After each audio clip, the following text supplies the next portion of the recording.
আজ 25শে মার্চ, মানব সভ্যতার ইতিহাসে কলঙ্কিত এক হত্যাযজ্ঞের দিন। 1971 সালের আজকের রাতে পাক হানাদার বাহিনী নিরপরাধ, নিরস্ত্র, ঘুমন্ত বাঙালির উপর নির্মমভাবে গুলি চালিয়ে হাজারো মানুষকে হত্যা করেছিল।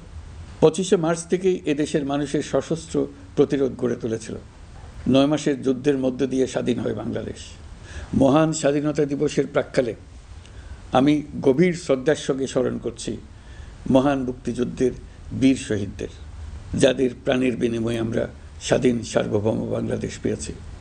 9 মাসের রক্তক্ষয়ী যুদ্ধে লক্ষ লক্ষ শহীদ ও 2 লাখ নির্যাতিত নারীর আত্মত্যাগ পৃথিবীর মানচিত্রে বাংলাদেশ নামে একটি স্বাধীন ভূখণ্ডের জন্ম দিয়েছিল।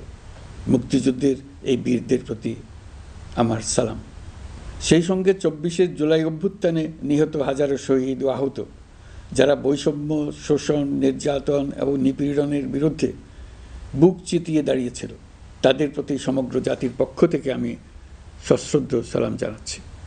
জুলাই গণ অভ্যুত্থান আমাদেরকে যে বৈষম্যহীন বাংলাদেশ গড়ার স্বপ্ন পূরণের সুযোগ এনে দিয়েছে, সেই সুযোগ আমরা কাজে লাগাতে চাই।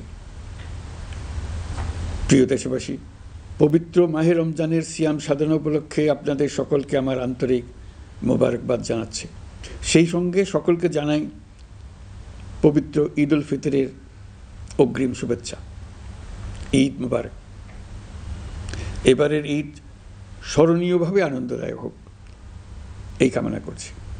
বর্তমান সরকার দায়িত্ব গ্রহণের পর থেকেই দ্রব্যমূল্য নিয়ন্ত্রণে জোর ব্যবস্থা নিয়েছে। রমজান ও ঈদে বড় চ্যালেঞ্জ ছিল জিনিসপত্রের দামের লাগাম টেনে ধরা, বিদ্যুৎ সরবরাহ নিশ্চিত করা।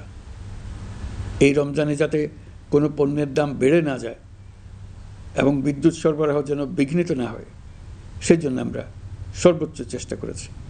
রমজান মাস জুড়ে সরবরাহ চেনের প্রতিবন্ধকতা কঠোরভাবে প্রতিহত করতে সব ধরনের ব্যবস্থা আমরা নিয়েছি।